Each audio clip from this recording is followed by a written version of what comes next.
Joining us now on trackside is the one and only Alison dos Santos. Listen, two-time Olympic medalist, 2022 world champion in the men's 400-meter hurdles. We are really, really lucky to have you on the show. So thank you for coming on.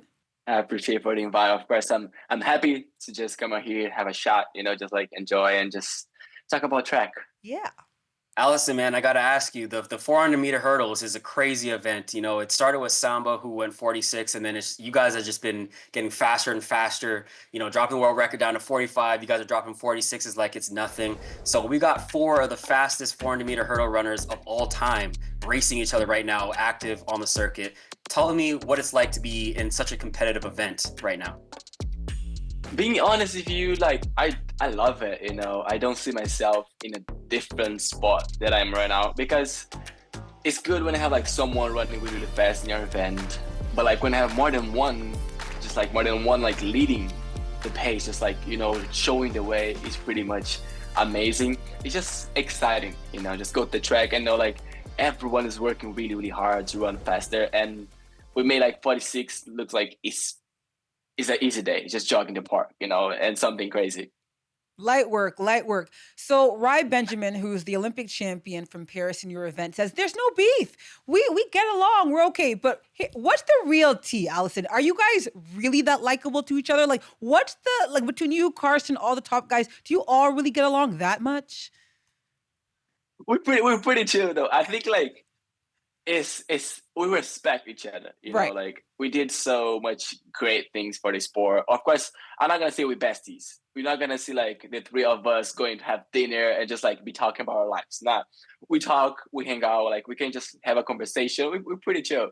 There's no beef, I would say. Of course, I want to beat them, they want to beat me, and that's how track and field works. But unfortunately, I have no beef to deliver in that matter. But it's okay. Yeah. We're just too chill. Cool. I understand that.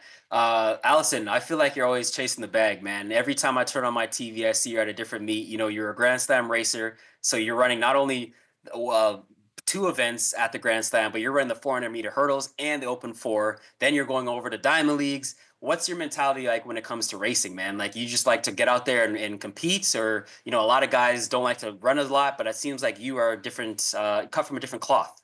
What's your mentality with that?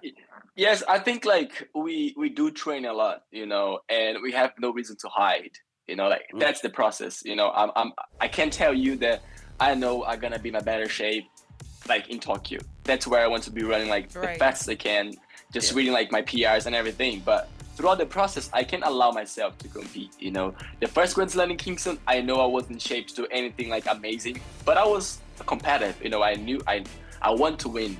So I knew if I step on the line, if I step on the track, that's it. I'm betting for it, And I do like to compete because show you how fast can you run, training hard, with the intensity works and everything. So they just give us a lead. How can just control the season. So I like to compete. I like to be out there, to expose myself and show the shape that I am right now. And that also allows me to improve in the training. Because sometimes you need to change small things in your practice that you're just gonna figure it out when you compete. So that's why I like to be out there competing. We like that. You don't scare easily. You don't back down. Yeah, you don't duck. You don't duck. No, Nah, don't duck. nah.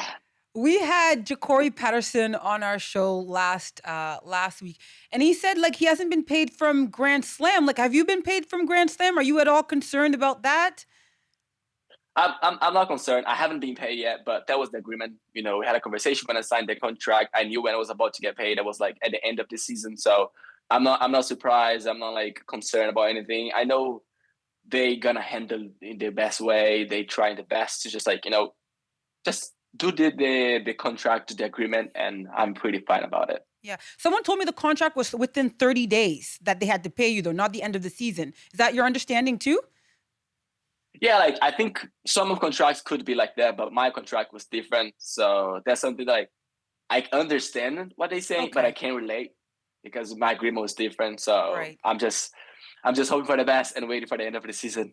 Makes sense. If you're cool, we're cool. We're good with it. I just had to ask that because I've been curious. I've been seeing some stuff saying, some people. Okay, we're good then on that point. After that, everyone are curious, even us. After that news just dropped out. We're just like, okay, so what now? But now everything's just like, I think we calmed down. We came to terms with the situation. Just keep it going for the season. No, there's more things to do. That's right. That's right. Well, it seems like you're a pretty go with the flow kind of guy. So, talk to me about representing Brazil. Is that like the culture out there? I know you're always dancing out there on the line and stuff and having fun. So, what's it like to represent Brazil on the international stage, and how do you approach competing? Like, do you like to have fun out there, and you just enjoy what you're doing? Yeah, I do. I do enjoy track. Like I've been through different seasons, to different things, and like I understand how good track can be and how much I can enjoy this. So it's more than just like, oh, that's my job. That's something that I also like to do. I like to go out there, run the hurdles, do some crazy workouts, and just challenge myself. So I do have joy while I'm practicing, while I'm doing the track and field. And represent Brazil, I think it's just amazing. Being honest with you, I love my country. I love my people. I don't think I would never change, like just run for other nations, but it's just so nice, to go out there and have like the Brazilian flag on my chest, competing for my country, and be able to get back to Brazil and see like the love they have for me, for all the respect. And I just think we good people, we just like to go with the flow. We like to support our athletes, our idols, and to be part of that like small amount of athletes they like have the respect, have the love. It's just amazing for me. We are a huge country, so be able to just stand out, even though like we have a lot of people to be competing, to be doing great in sport. It's just amazing for me. Basically, you're saying if Turkey calls you to try and switch allegiances, you are not going, okay? Because you love Brazil too much. I have to answer. I'm not going at first, but depending on how much they offer, Hey! I'm just kidding. I'm just kidding. We know. I'm not leaving. Yeah, I'm not leaving. You're not going. Turkey, don't call him. Okay, last question. Don't call me Turkey. Don't offer him $10,000 million quadrillion. I would say yes. Don't do it. Don't tempt me with a good time. So looking quickly to Tokyo and the World Championships, which are now over 2 months away, still so far away. What do you want to do there? What time do you want to put down? What medal goal do you have? Like, how do you frame that, part of your season, the biggest part of the season? Yeah, that's a great question. I think talk about times is dangerous, because we do hurdles, and a bunch of things can happen, Trust I me. can just hit a hurdle and yada. I have been dealing with this before in 2023. It was a complicated season, but I want to run fast. I want to PR. I want to get the final and do my best result over there. If I won 46, 28, I'll believe the track happy, because I know I did my best. I know I gave 100%. And I'm in a better shape in 2022, right now already. So I know I can just run faster than that once to reach Tokyo. So I'm excited more than thinking about times. I'm just excited of the experience that we're gonna have over there. And the medal is just, of course, I want the gold. I want to live there with the gold records, everything. I like to compete. I like to win. So that's what I'm looking for. Alison dos Santos, thank you so much for your time. This was a really, really fun interview for the both of us. All right. Enjoy the rest of your season, and we'll see you next time. All the best, man. I'll see you around. See you guys around. Thank Ciao. you. Take care. Ciao.